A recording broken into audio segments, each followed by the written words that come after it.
Bonjour, bienvenue devant le musée de l'Annonciade. Alors nous avons le plaisir aujourd'hui d'inaugurer une très belle exposition originale et audacieuse qui réunit Signac et Delacroix sous le même toit.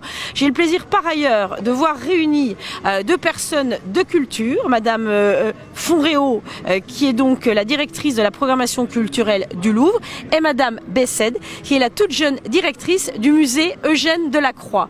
Alors mesdames, j'ai envie de vous dire, que pensez-vous du résultat ? Le résultat, c'est magnifique. Moi, je crois que la seule chose qu'il faut dire, c'est qu'il faut venir voir cette exposition, qui est à la fois très belle par les traits, très intelligente par son propos, qui permet des confrontations auxquelles on ne s'attend pas toujours, et qui permet aussi de montrer combien la création artistique est affaire à la fois de génie, celui d'Eugène Delacroix et de Paul Signac, mais aussi affaire de transmission, c'est-à-dire la manière dont les artistes se regardent.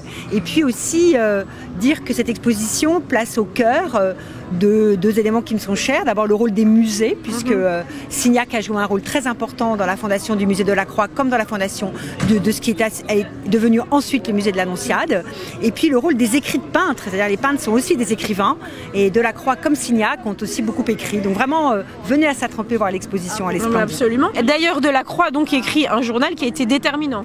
Déterminant. Le journal de Delacroix l'écrit à partir de 1822, et à sa mort, il ne l'a pas publié, et il affecte de se dire qu'il ne veut pas qu'il soit publié.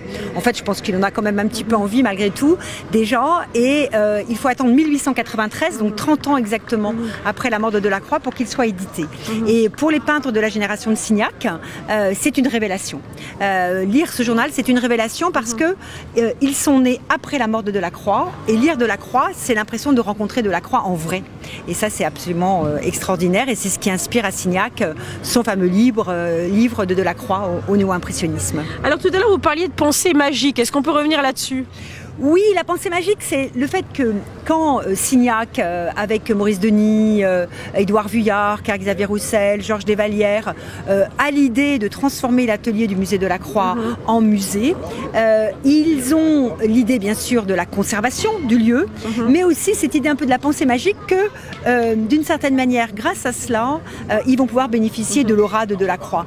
Et je trouve ça assez magnifique parce que c'est le fait que finalement un musée, c'est certes un conservatoire, mais c'est aussi un lieu de rencontre, un lieu de découverte et un lieu d'expérience pour soi et pour les autres. Et ça, je trouve ça vraiment remarquable. Absolument. Alors donc, vous, Madame Bessed, vous êtes à la tête, si je puis dire, du très joli et discret musée Eugène Delacroix, qui est donc place de Fürstenberg. Donc, est-ce que c'est une première pour vous, Saint-Tropez ? C'est la première fois que je viens à Saint-Tropez et que je découvre le musée de l'Annonciade. Alors évidemment, je connaissais les œuvres. Il y a vraiment des œuvres très connues, notamment les œuvres de Signac, de Vuillard, de Bonnard. Mais c'est très émouvant de les voir en vrai. Et puis d'apprendre que le musée de Saint-Tropez a vraiment, comme le musée de Delacroix, été créé par la volonté d'artistes. Et c'est aussi quelque chose qui est très émouvant dans cette exposition, c'est qu'on rentre un petit peu aussi dans la tête des artistes. C'est une exposition qui parle de la couleur, qui parle de relations entre des peintres de générations différentes. Et je trouve ça vraiment intéressant aussi de ne pas voir uniquement les tableaux, mais de voir aussi ce qu'il faut y avoir dans la tête des artistes quand ils faisaient ces tableaux. Voilà. Alors il y a donc un très joli dessin de l'atelier de Delacroix ? Oui, par Maurice Denis. Parce que Maurice Denis, comme Signac, est un artiste qui a contribué au sauvetage en fait, de l'atelier de Delacroix dans les années 20, qui était voué à la destruction. Et a contribué à la fondation de ce musée, dans l'ancien atelier de Delacroix. Alors ce musée, peut-être grâce à votre arrivée, est devenu très dynamique. Vous y faites des rencontres littéraires. Il y avait donc un écrivain que j'apprécie beaucoup, Yannick Enel, il y a quelque temps, dans les jardins du musée Delacroix. Donc ce mélange, évidemment, entre littérature et peinture, est finalement tout à fait dans l'esprit de ce qu'on vient de dire avant. Tout à fait. Il est important pour moi, à la suite de Dominique de Fonréau qui m'a précédé au musée Delacroix, que le musée soit un lieu de croisement entre les arts.